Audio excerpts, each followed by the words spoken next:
chapter 9. Now when all the kings west of the Jordan heard about these things, the kings in the hill country, in the western foothills, and along the entire coast of the Mediterranean Sea as far as Lebanon, the kings of the Hittites, Amorites, Canaanites, Perizzites, Hivites and Jebusites, they came together to wage war against Joshua and Israel. However, when the people of Gibeon heard what Joshua had done to Jericho and Ai, they resorted to a ruse. They went as a delegation whose donkeys were loaded with worn-out sacks and old wineskins, cracked and mended.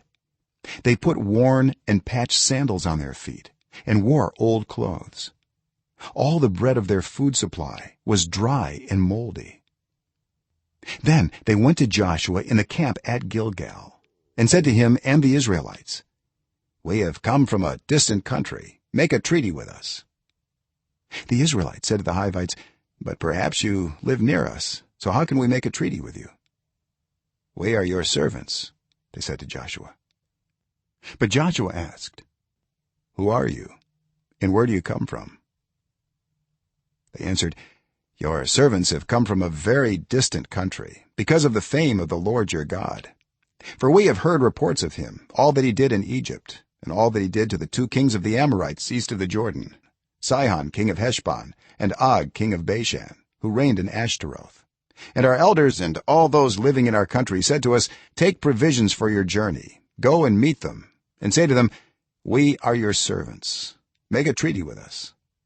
This bread of ours was warm when we packed it at home on the day we left to come to you. But now see how dry and moldy it is. And these wineskins that we filled were new, but see how cracked they are. And our clothes and sandals are worn out by the very long journey.'" The Israelites sampled their provisions, but did not inquire of the Lord. Then Joshua made a treaty of peace with them to let them live, and the leaders of the assembly ratified it by oath. 3 days after they made the treaty with the Gibeonites, the Israelites heard that they were neighbors living near them. So the Israelites set out and on the 3rd day came to their cities, Gibeon, Kephirah, Beeroth, and Kiriath-jearim. But the Israelites did not attack them, because the leaders of the assembly had sworn an oath to them by the Lord, the God of Israel. The whole assembly grumbled against the leaders, but all the leaders answered, "We have given them our oath by the Lord, the God of Israel, and we cannot touch them now. This is what we will do to them. We will let them live, so that God's wrath will not fall on us for breaking the oath we swore to them." They continued, "Let them live, but let them be woodcutters and water carriers in the service of the whole assembly." So the leaders' promise to them was kept. Then Joshua summoned the Gibeonites and said, "Why did you deceive us by saying we live a long way from you, while actually you live near us? You are now under a curse. You will never be released from service as woodcutters and water carriers for the house of my God."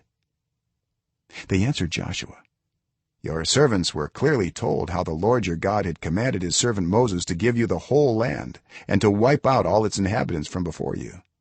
So we feared for our lives because of you. And that is why we did this. We are now in your hands. Do to us whatever seems good and right to you." So Joshua saved them from the Israelites, and they did not kill them. That day he made the Gibeonites woodcutters and water carriers for the assembly, to provide for the needs of the altar of the Lord at the place the Lord would choose. And that is what they are to this day.